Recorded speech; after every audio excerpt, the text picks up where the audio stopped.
8 years at this table. Nora. And you still don't know which fork belongs to people who are born into families like ours. Madeline Whitmore said it loudly enough for the entire dining room to hear, but softly enough to pretend it was a joke. The crystal chandeliers above us glittered over 24 place settings, polished silver, white roses, imported wine, and the kind of silence rich people used when cruelty entertained them. I stood behind the last chair near the kitchen door, still holding the small wrapped gift I had brought for Caleb, my husband, because tonight was our 8th anniversary. Across the table, Vanessa Cole sat beside him in a cream silk dress, laughing behind 2 fingers as if my humiliation had arrived with the appetizer. Caleb did not laugh. That was worse. He only looked down at his glass, thumb rubbing the rim, while his mother smiled from the head of the table like a queen watching a servant forget her place. I had learned the rules of that room slowly, painfully, one dinner at a time. Never reach for bread before Evelyn Whitmore did. Never speak about hospitals, patents, or company history, because someone would remind me my father's name was attached to scandal. Never correct Madeline when she called me Caleb's charity project. Never ask Richard Whitmore why he looked away every time someone mentioned Daniel Ellis. And most importantly, never expect Caleb to defend me in public. For 8 years, I told myself his silence was exhaustion, unpressure, fear of his mother, anything except what it felt like, betrayal. I had ironed my pale blue dress twice that evening. Though the hem had been repaired so many times, the stitches felt like tiny scars. I had worn my wedding ring and the old silver magnolia ring on a chain beneath my collar, because my mother once told me some things were not jewelry. Some things were memory. Evelyn lifted her wine glass, and the whole room obeyed her without a word. She was 62, beautiful in a hard, preserved way, with silver hair swept into a knot and pearls resting against her throat like a warning. "Before dinner is served," she said, "I believe we should address the matter everyone in this family has been too polite to say directly." Her eyes moved to me, not with anger. Anger would have meant I mattered enough to disturb her. She looked at me with administrative disgust, the way someone might look at a stain on antique linen. 8 years ago, my son made an impulsive decision. He mistook pity for love. Tonight, for the good of this family and the future of Whitmore Medical Systems, we are going to correct it. A white envelope appeared beside her plate. I knew what it was before the butler carried it down the table. The envelope stopped in front of me, placed neatly beside the empty plate. No one had served yet. My name was printed on it in black legal font, Nora Ellis Whitmore. Not Nora Whitmore. Not Mrs. Caleb Whitmore.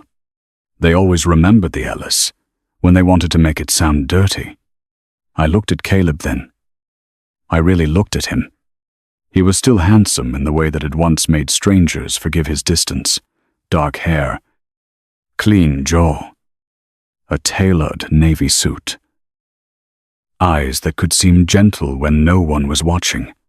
"Caleb," I asked, and my voice sounded smaller than I wanted. Vanessa touched his sleeve before he could answer.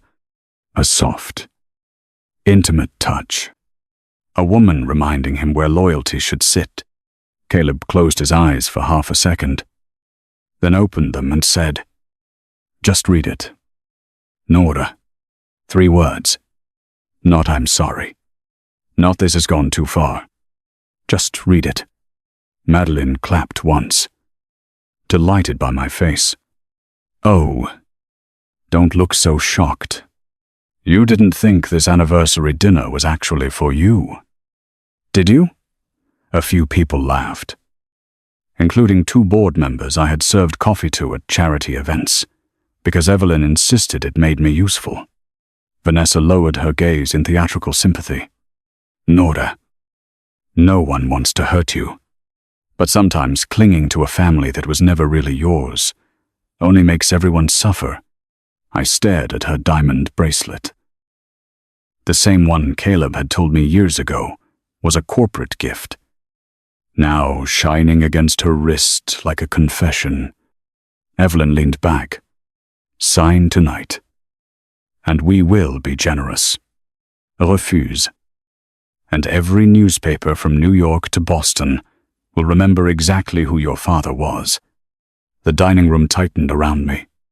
My fingers moved to my collar, touching the hidden ring before I could stop myself. Evelyn saw the movement. For the first time all evening, something in her expression changed. It was so quick anyone else might have missed it. But I had survived 8 years by studying faces before they struck. Her eyes dropped to the chain at my throat, and the color drained beneath her perfect makeup. Madeline noticed nothing. She was too busy enjoying herself. Actually, she said, grabbing her phone from beside her plate, why don't we save Aunt Evelyn the trouble? Everyone here should know what kind of family Nora came from before they start feeling sorry for her. She stood and tapped her phone against the screen mounted above the fireplace, connecting it with the ears of someone who had embarrassed people professionally. Let's search it together. Daniel Ellis. Freud. Whitmore. There. Simple. My stomach turned cold. I had heard those words all my life, but never with my marriage bleeding open in front of a dinner party.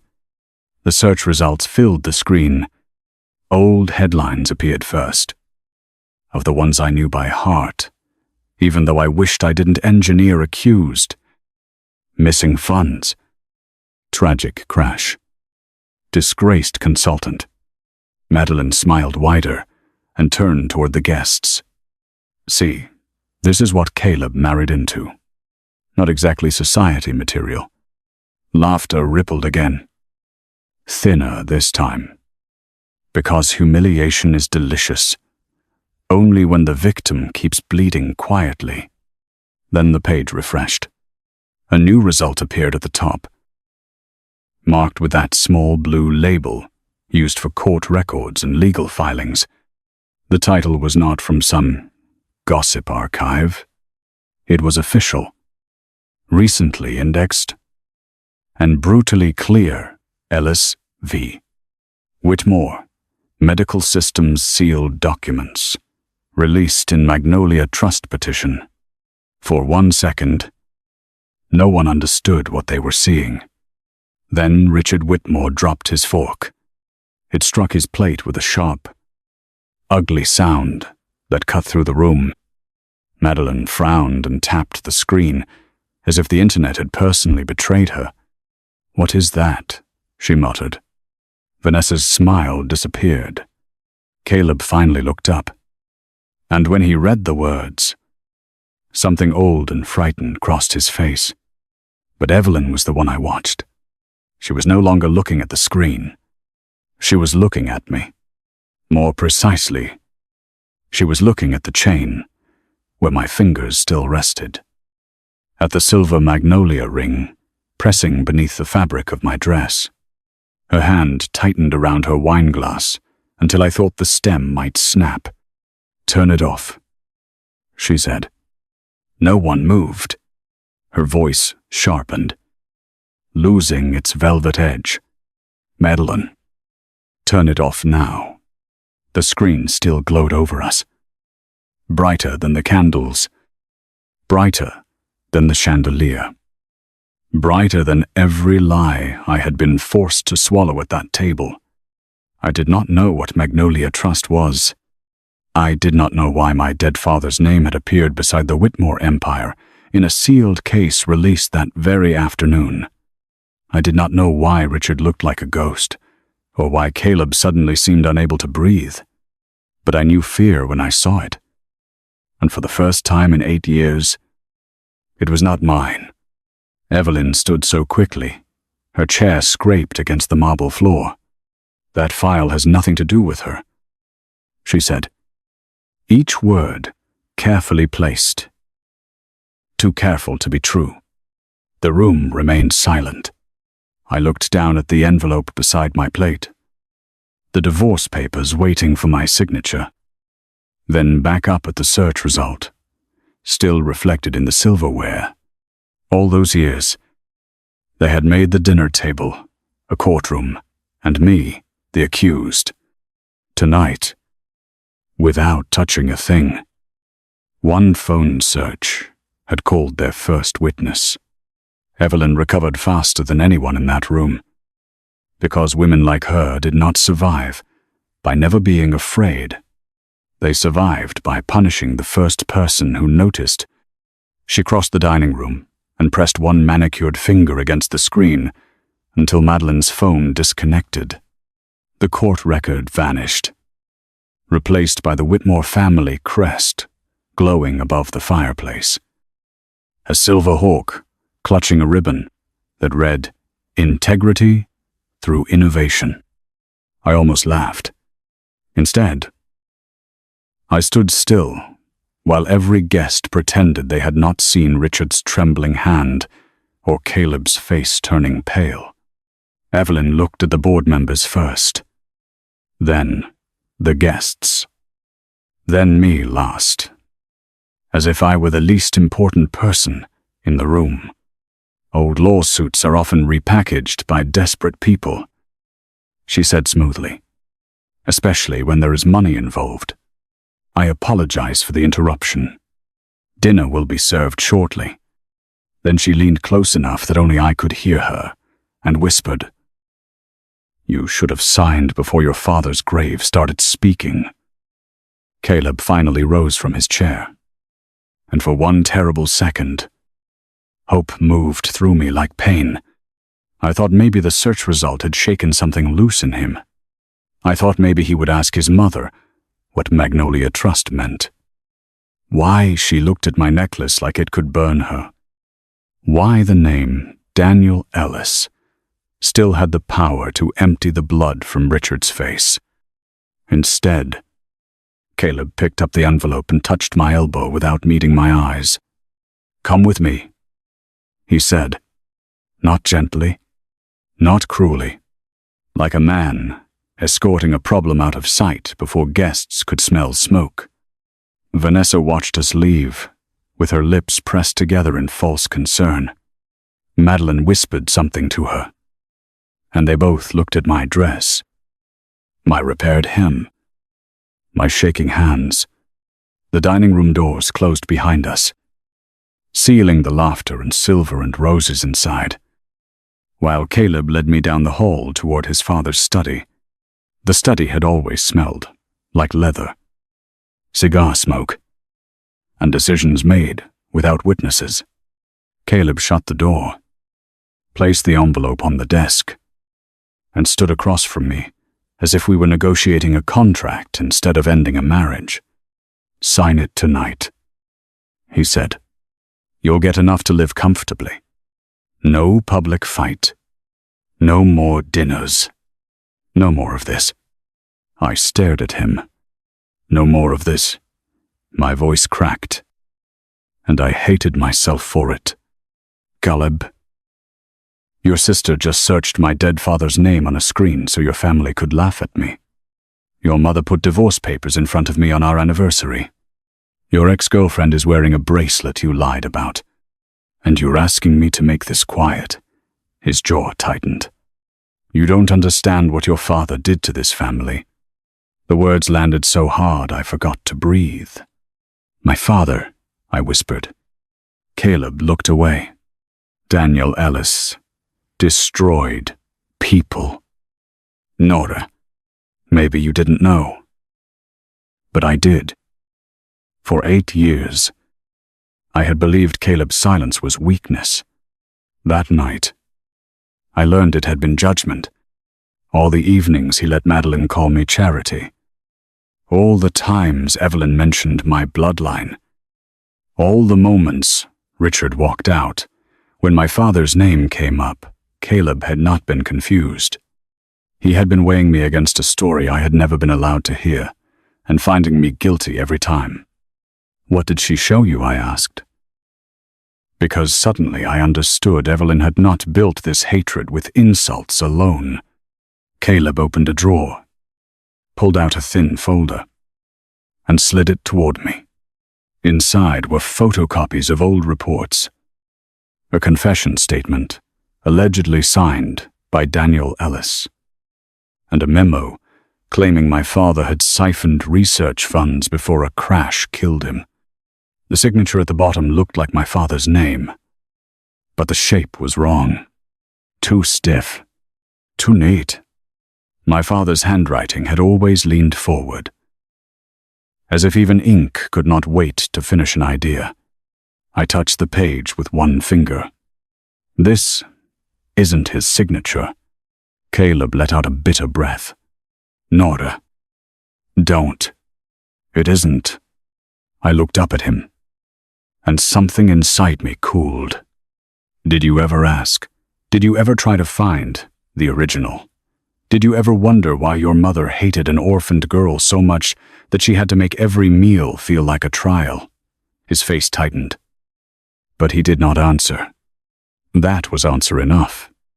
The study door opened before either of us spoke again. Evelyn stepped in, followed by 2 security guards, and Madeline, who held her phone ready like a knife. "I'm afraid we have another matter," Evelyn said. Her voice had regained its polish, which meant the next cruelty had already been planned. "My sapphire necklace is missing from the upstairs display case. The one Richard gave me for our 40th anniversary. Nora, you were seen near the west corridor before dinner." Caleb turned slowly toward his mother. "What are you doing?" "What any responsible host would do," Evelyn replied. "Protecting this family." One guard approached me. I stepped back, stunned. "You think I stole your necklace?" Madeline gave a small gasp so rehearsed, it was almost embarrassing. "Nobody wants to think that, Nora. But desperation makes people do humiliating things." I looked at Caleb, waiting for the smallest sign that there was still a line his family could not cross. His hand curled at his side. He looked at the guards, then at his mother, then at me. "Check the coat," Evelyn said. My gray wool coat hung on the chair where I had left it when we entered the study. A guard searched the pockets, while Madeline recorded, from the inside lining. He pulled a sapphire necklace that glittered like frozen poison. The room went silent. My knees nearly gave out. Not because I thought anyone believed I stole it, but because I saw in Caleb's face that one part of him wondered if I had. Madeline's phone captured everything: the necklace in the guard's hand, Evelyn's wounded dignity, Vanessa appearing in the doorway with wet eyes, and me standing there, like every accusation they had ever made had finally grown teeth. "Nora," Vanessa whispered. "Why would you do this?" I turned on her so sharply. She stepped back. "Don't act for me. Save it for the people who still clap." Evelyn's eyes flashed. "Enough. You will leave this house tonight. If you return without signing those papers, we will press charges." Caleb moved then, but not toward me. He stepped between me and his mother. Too late, and not far enough. "No police," he said quietly. Evelyn looked at him as if he had disappointed her by developing a conscience after dessert. "Then make sure your wife understands the price of making enemies out of people who gave her everything." That word burned hotter than all the rest. I left the Whitmore house with no luggage, no car keys, and a coat that still smelled faintly of Evelyn's perfume from whoever had planted the necklace. Outside, rain had turned the driveway black and shining beneath the estate lights. Caleb followed me as far as the portico. Nora. Wait. I stopped. Because 8 years is a long time to love someone who keeps arriving after the wound. He stood there, in his expensive suit, rain touching his hair, looking younger than I had seen him in years. I didn't know she would do that. But you knew enough to let her start, I said. He flinched. Let me drive you somewhere. No. My voice was calm now, which frightened me more than tears would have. You don't get to arrive after the wound and call it protection. I took off my wedding ring. Not to give it back yet, but to feel my hand without its weight. Caleb watched like I had struck him. At the end of the driveway, while I waited for a rideshare I could barely afford, someone called my name from the shadow of the service entrance. Mrs. Alvarez. The Whitmore housekeeper hurried toward me under a black umbrella. She was nearly 70, small and straight-backed, with eyes that had seen too many rich people confuse silence with loyalty. In her hand was an old phone sealed inside a plastic kitchen bag. Your father asked me to keep this, she said, pressing it into my palm. My breath caught. My father died when I was 16. I know. Her voice trembled. He came to the house 2 days before the accident. He said if the magnolia ever appeared in that dining room, I should give this to you. My fingers closed around the phone. Why didn't you tell me before, Mrs. Alvarez looked back at the glowing mansion. Because Mrs. Whitmore watches everyone. And because I was afraid. I am ashamed of that. Miss Nora. But not enough to stay silent tonight. The motel in Stamford had a buzzing sign, thin curtains, and a heater that clicked like nervous teeth. I sat on the edge of the bed with my wet dress clinging to my legs, the old phone in my hands, and my whole life reduced to 3 objects on the stained comforter unsigned divorce papers Caleb had slipped into my coat. My wedding ring, and the silver magnolia ring from my necklace. The phone was ancient, dead at first. But after 20 minutes, on a borrowed charger from the front desk, its screen flickered blue. It asked for a passcode. I tried my birthday. Wrong. My father's birthday. Wrong. My parents' anniversary. Wrong. Then, with rain tapping the window like fingers, I typed the date my mother died, the day my father stopped being a man and became a ghost who still made me pancakes because I was all he had left. The phone unlocked. There were no contacts. No photos on the main screen. No messages, except one unsent draft with my name in the subject line. But in the files folder, buried beneath a blank icon, was a directory titled Magnolia. My hands shook so violently I almost dropped the phone. Inside were videos, scanned documents, audio recordings, and one file named For Nora. When they make you doubt your name. I pressed play. My father's face appeared. Older than I remembered from the last good summer. Thinner, with bruised shadows under his eyes. He sat in what looked like a parked car, breathing hard, rain streaking the windshield behind him. Nora, he said, and hearing my name in his voice split something open inside me. If you are watching this, it means the Whitmores finally came for what your mother left you. Listen carefully. Sweetheart, they didn't save me. They stole from us, and one day, they will try to make you thank them for it." My father's voice filled the motel room like a ghost. Learning how to breathe again, I sat frozen on the edge of the bed, rainwater still dripping from the hem of my dress onto the cheap carpet, while the video played in my shaking hands. "Whitmore Medical was not built by one family," he said, eyes flicking toward the windshield as headlights passed behind him. "Richard had money. Evelyn had connections. But the valve design was mine. Your mother knew what they were before I did. She created Magnolia Trust because she believed one day they would try to erase us."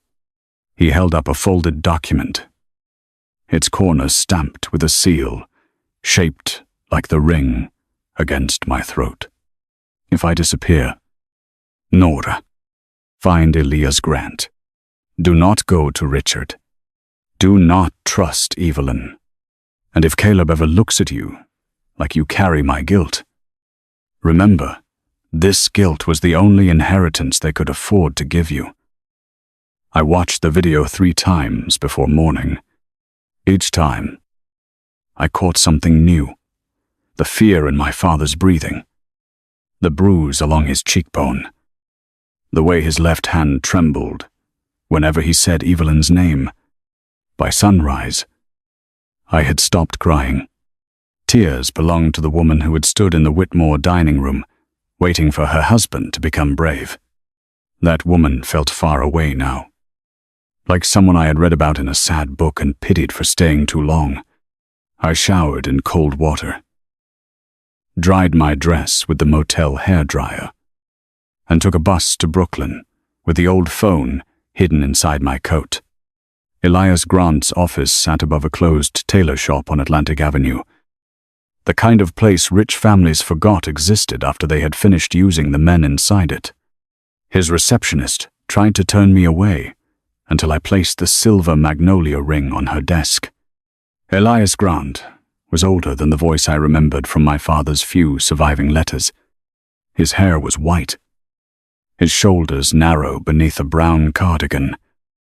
But when he saw the ring, his hand gripped the doorframe like the past had shoved him from behind. "Where did you get that?"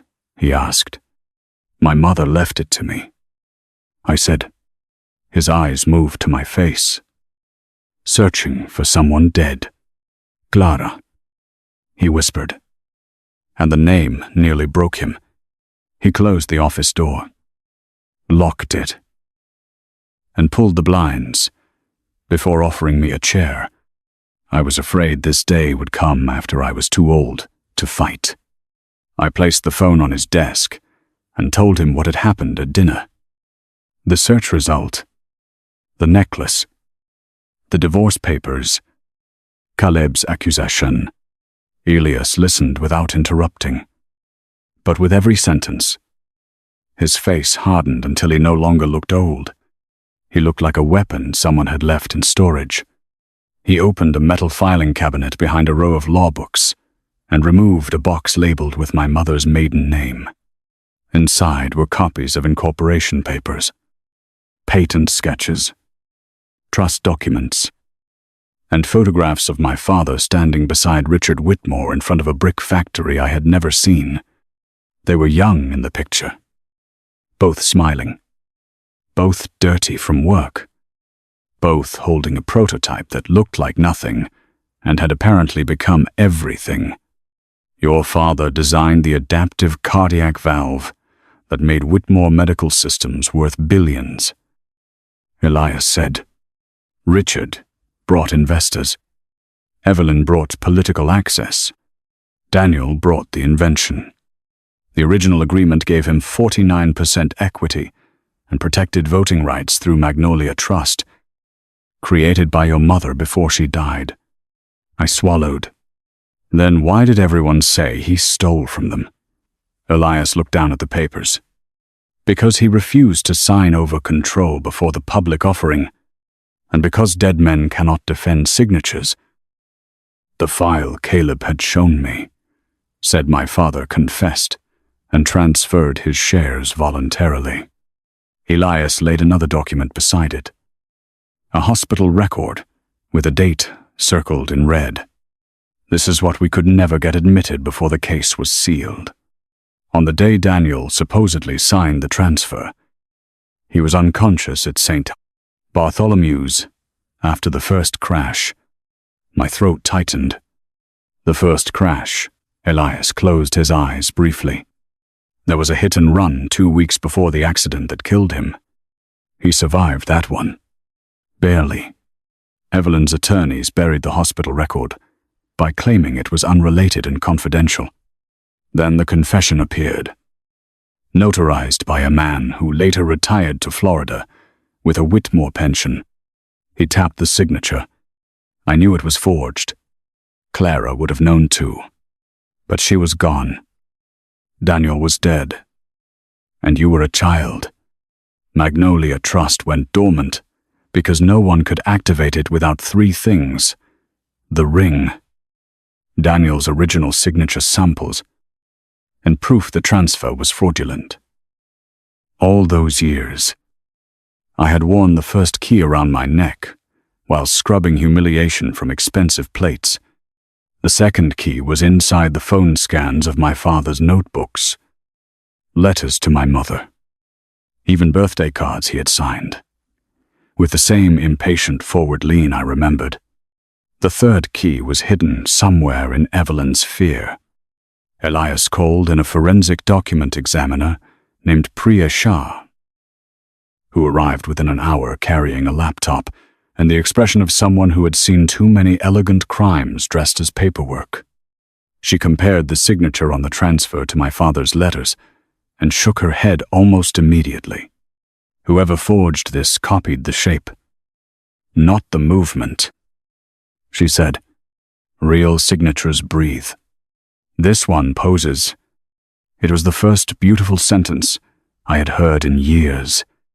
Elias smiled without joy. Then we file an emergency petition to unseal the remaining documents and notify the board that Magnolia Trust may assert voting control. By noon, Evelyn struck back. My name appeared on a gossip site beside a blurry image from Madeline's video.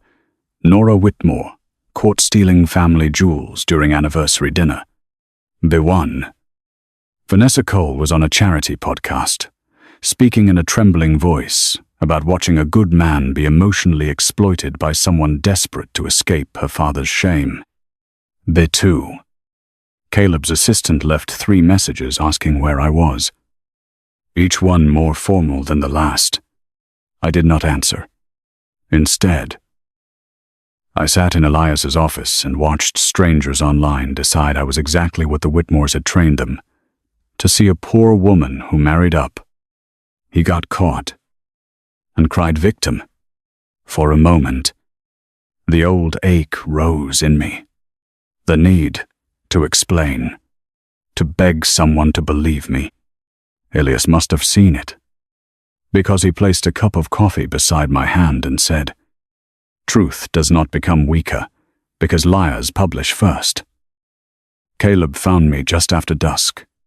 I was leaving the records archive in Manhattan with Priya, carrying certified copies of my father's hospital file, when his black car pulled to the curb.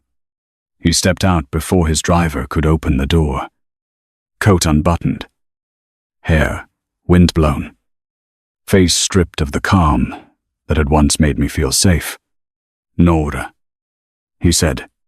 Priya looked at me, and I nodded for her to go ahead. Caleb waited until we were alone on the sidewalk. "The video Madeline posted," he said. "I watched it again. The guard had your coat before they searched it." He moved his hand near the lining. I almost laughed, but there was no humor left in me. "Congratulations. You discovered gravity after watching me fall." His face twisted. "I'm trying to understand." "No," I said. "You're trying to arrive late enough to feel innocent." He stepped closer. "My mother showed me documents when we got engaged. She said, Your father blackmailed mine. She said marrying you would destroy us. There it was, finally spoken aloud. The marriage I thought had begun with love had been poisoned before I ever wore white. Caleb looked ruined by the confession. But ruins do not rebuild the people they collapse on. And you married me anyway, I asked. His eyes reddened. I loved you, but not enough to trust me. He had no answer. Behind us, traffic moved through wet streets, headlights smearing gold across the pavement. I thought of every dinner where I waited for his hand under the table. Every night he said he was tired when I asked why his family hated me. Every morning I convinced myself patience was a kind of strength. You don't know what love becomes when it has to survive your silence. I said. Caleb reached for me, and then stopped before touching my sleeve. Let me help. I stepped back.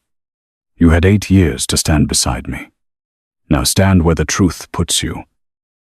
That night, Elias called while I was back at the motel, spreading documents across the bed like pieces of a body someone had hidden badly.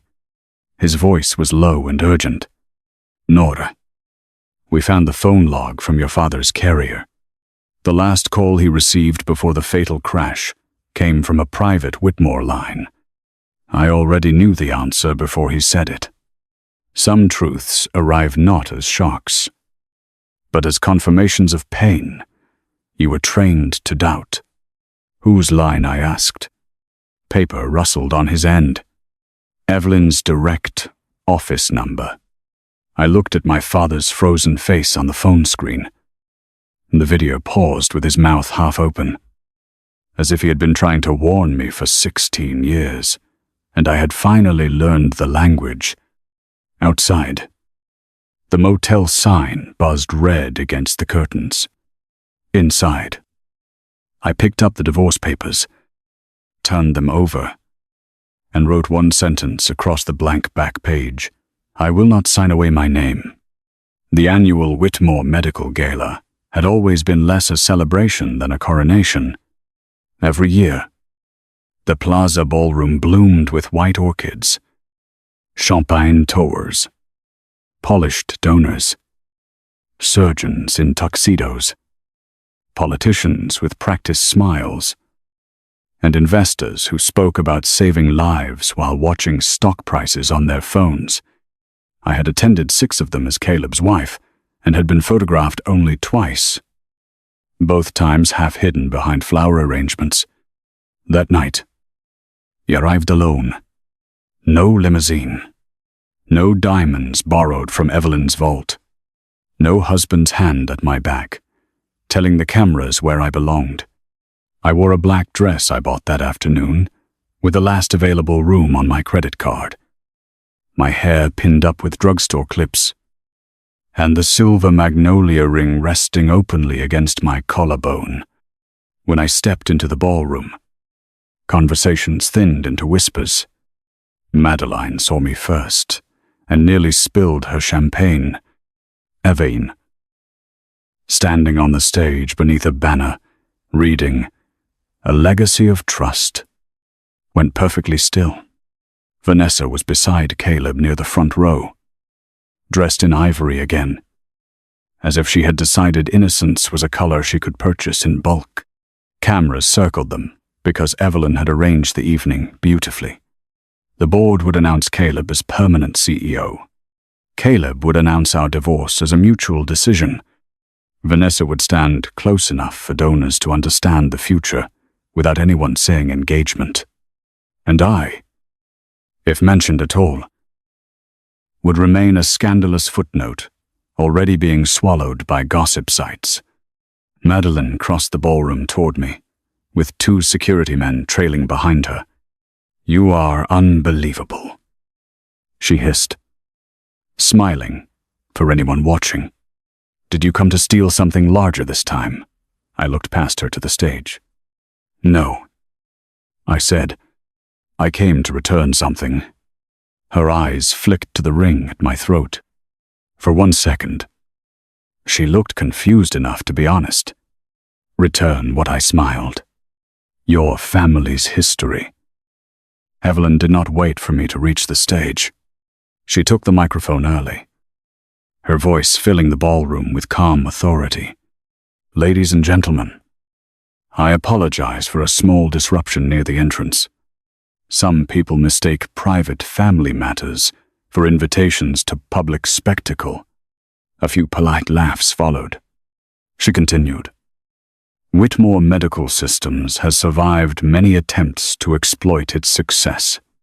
Tonight, we reaffirm our commitment to integrity, innovation, and the leadership of my son, Caleb Whitmore. Applause rose. Eager and obedient, Caleb stood when she gestured to him. But his eyes were on me. He looked like a man watching a bridge burn from both sides.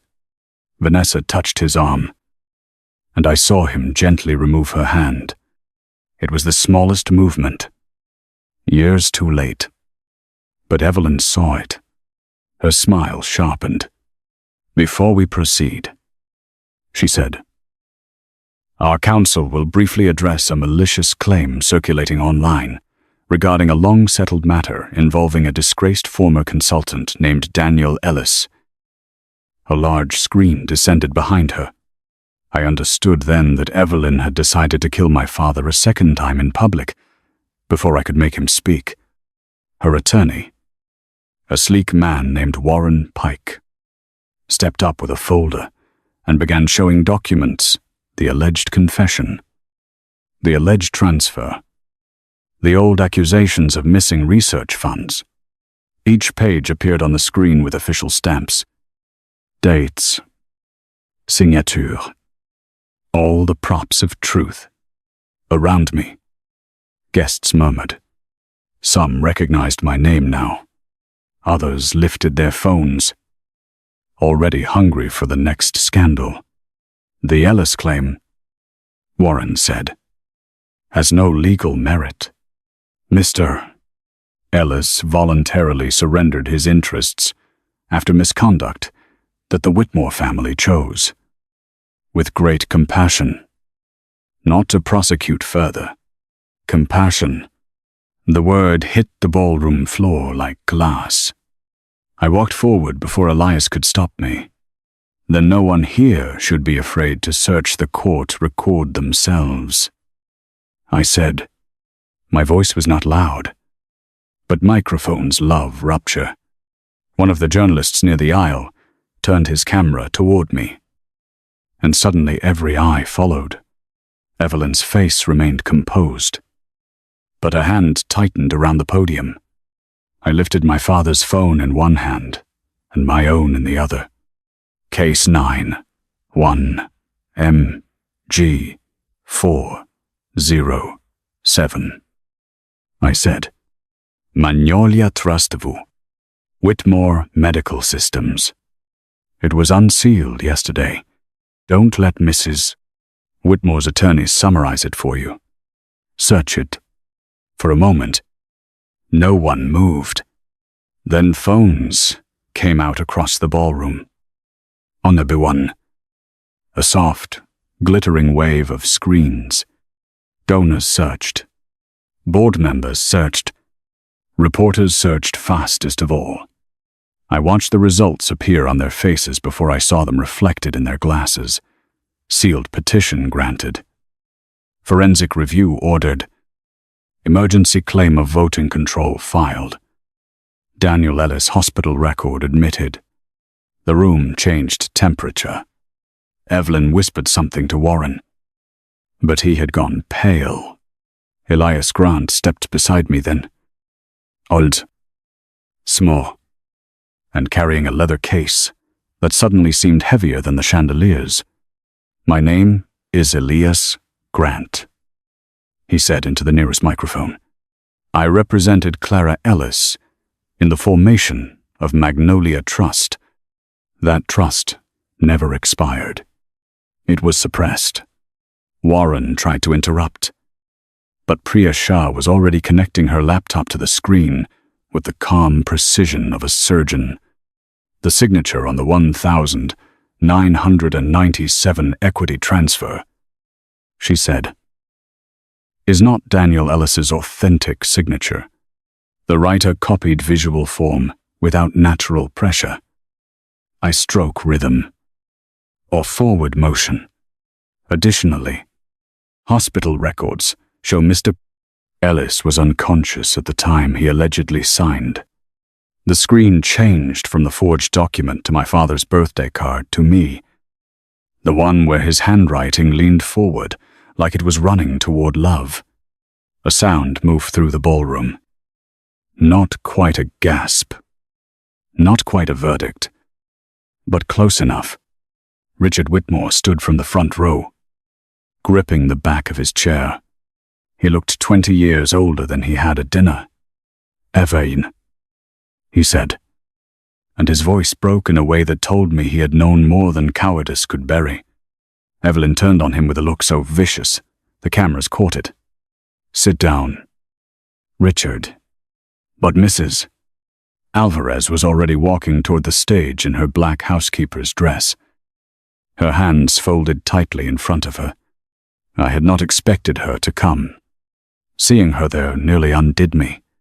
I worked in the Whitmore house when Miss Ellis came before the first crash, she said.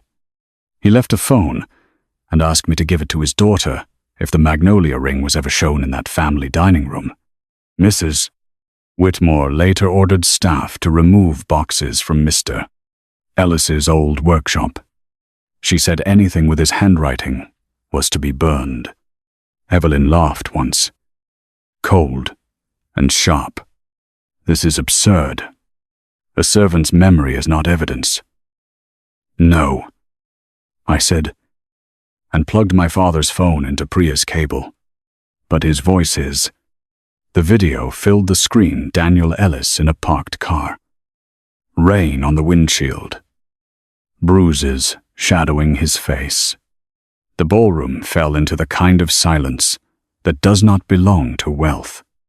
My father told them about the invention, the original shares, Clara's trust, Evelyn's threats. Then Priya opened the final audio file Elias had recovered from the phone's damaged storage. At first there was static. Then Evelyn's younger voice, unmistakable in its elegance. "Sign the transfer. Danielle, take the settlement. Disappear with whatever dignity you have left." My father answered, "I won't let you steal my daughter's future." Evelyn's voice cooled into something monstrous.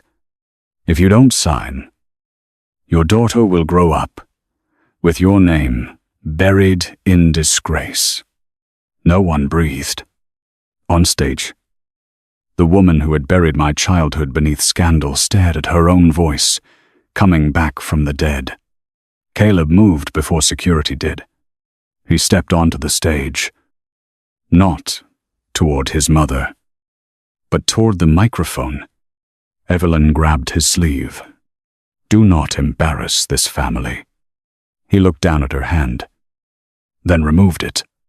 "This family's already embarrassed," he said, and the words struck her harder than shouting would have. He faced the board, the donors, the cameras, and finally me. I saw documents before I married Nora. I believed them. I let that belief poison my silence for 8 years. That was my failure. But tonight, I am confirming, as acting CEO, that Whitmore Medical Systems will cooperate with Magnolia Trust, the court, and any criminal investigation into forged transfers, suppressed records, and misconduct by past leadership. Evelyn's face twisted. "You ungrateful fool," she whispered. But the microphone caught it. Around the ballroom, phones tilted higher. For once, the Whitmores could not choose which part of themselves the public saw.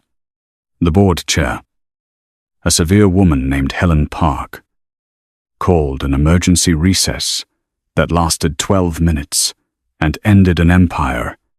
When she returned to the stage, she announced that, pending judicial confirmation, Magnolia Trust's voting rights would be recognized by provisional board action.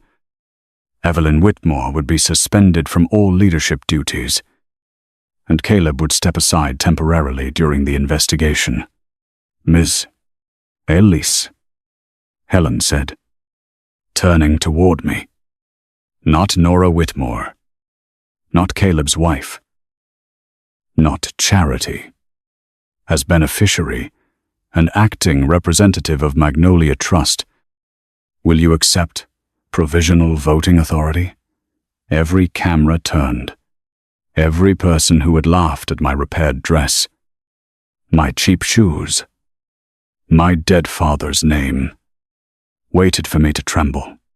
I thought of the dinner table, the envelope, the planted necklace, Caleb looking at me like doubt had equal weight with love. I stepped to the microphone. "Yes," I said, "but my first vote is to preserve every record this family tried to destroy." Security approached Evelyn gently at first, as if wealth might bruise if touched too firmly. She slapped one man's hand away and looked at me with hatred so pure it almost felt like respect. "You think this makes you one of us," she said. "The cameras loved that." Too. I met her eyes. "No," I said. "That's the first thing about tonight that feels clean." Madeline was crying near the front row. Not from remorse, but from the dawning realization that her jokes had become evidence. Vanessa slipped toward a side exit until a reporter asked whether she still believed I had stolen the sapphire necklace. She froze, trapped between cameras and the lie she had fed. Caleb stood a few feet away, face stripped bare, his apology waiting in his eyes like something starving. "Nora," he said softly, "please." I took off my wedding ring, the one I had carried since the dinner, and placed it in his open palm. "Not tonight, Caleb," I said. "Tonight belongs to my father." The first thing I learned about truth was that it did not heal anything immediately. It only stopped the bleeding from being called imagination. In the weeks after the gala, my father's name appeared in newspapers, legal briefs, investor calls, and late-night television segments where strangers debated the crime as if it had not lived inside my childhood. Evelyn Whitmore was suspended from every board she had once ruled with a glance. Federal investigators opened inquiries into forged corporate records, obstruction, witness, intimidation, and the destruction of evidence. Richard Whitmore gave a statement through his attorney, admitting he had failed to challenge certain historical representations, which was a rich man's way of saying he had watched another man be buried and kept his shoes clean.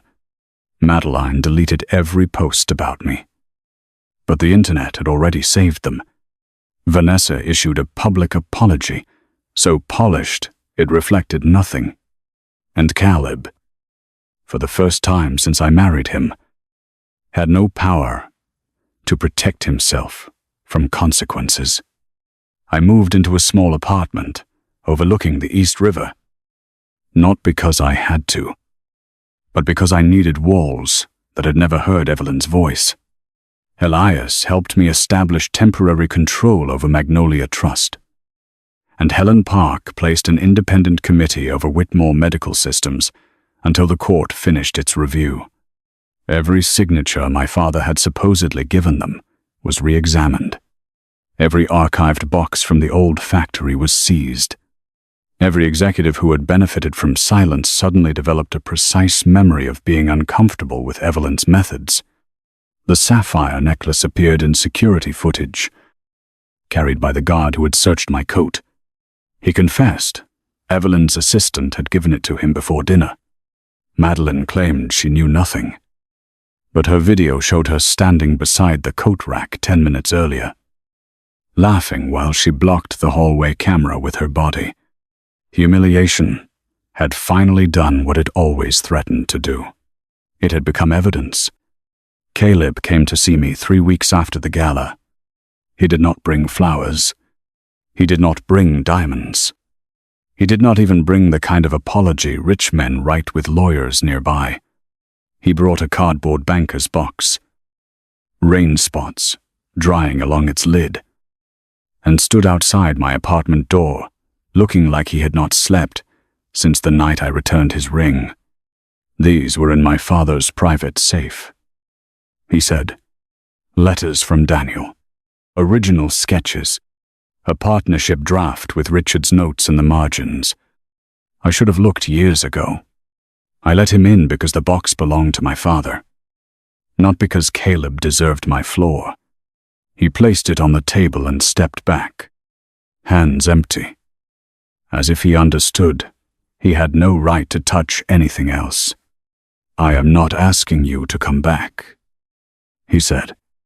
"I am asking to testify against my mother, against the company if necessary, against myself, if that is what the record requires." For a long time, I said nothing. He looked different without authority around him. Smeller, but maybe more honest.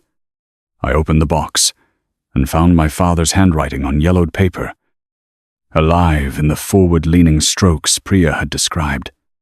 There were sketches of the valve, notes to Clara in the margins, and one photograph of Daniel, Richard, and baby Caleb at the old factory.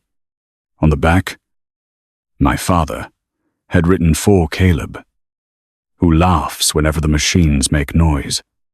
My chest tightened painfully. "He knew you," I said. Caleb's face broke.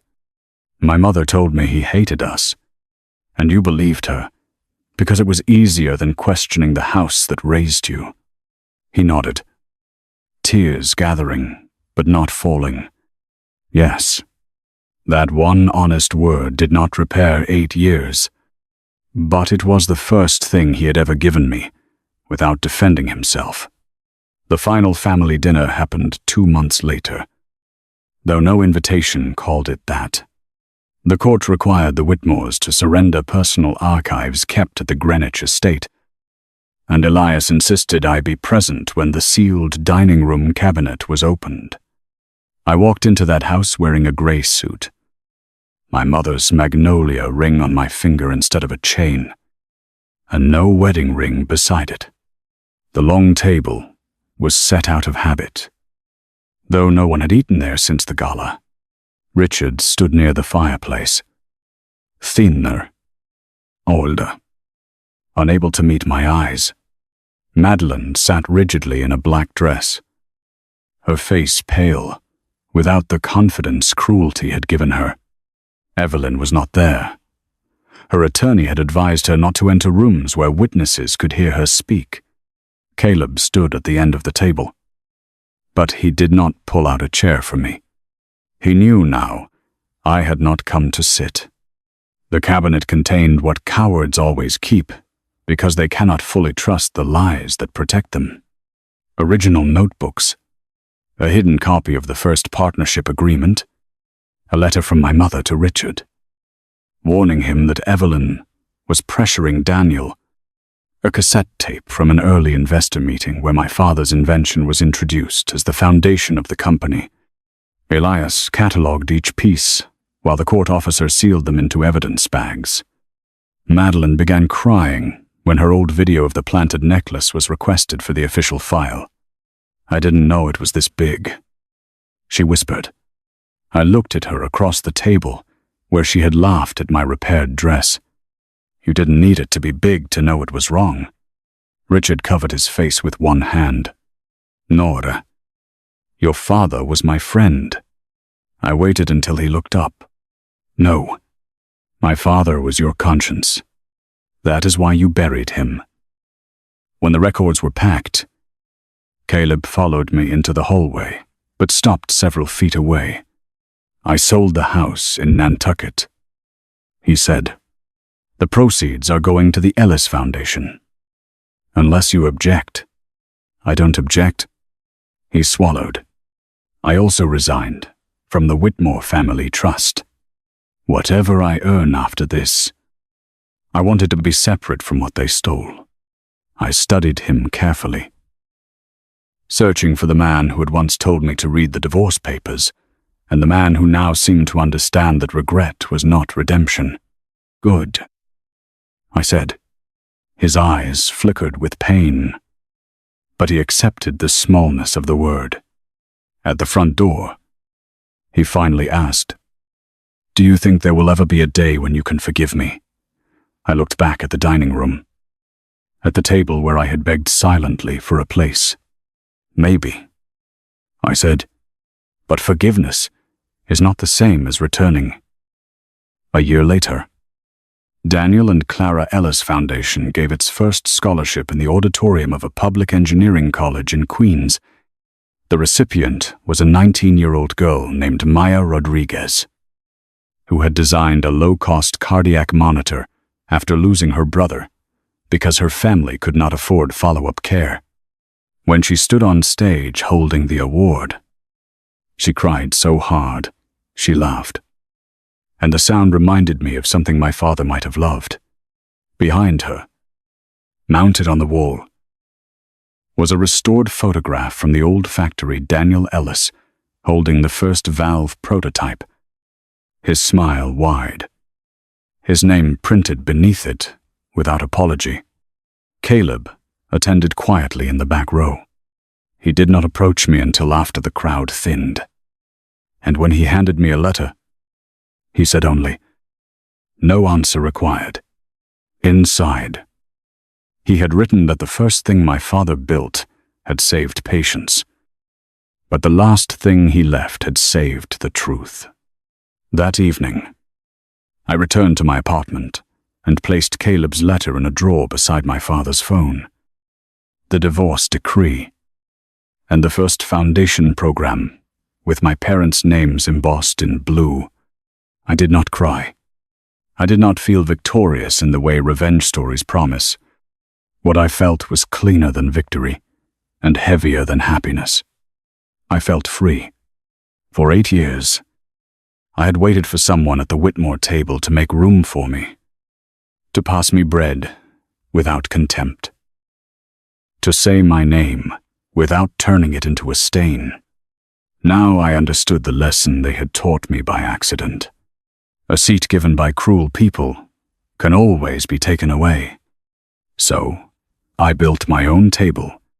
At it sat my father's truth, my mother's courage, the students who would never have to beg powerful men to credit their work, and the woman I became when one phone search finally taught me I had never been the shame in that room.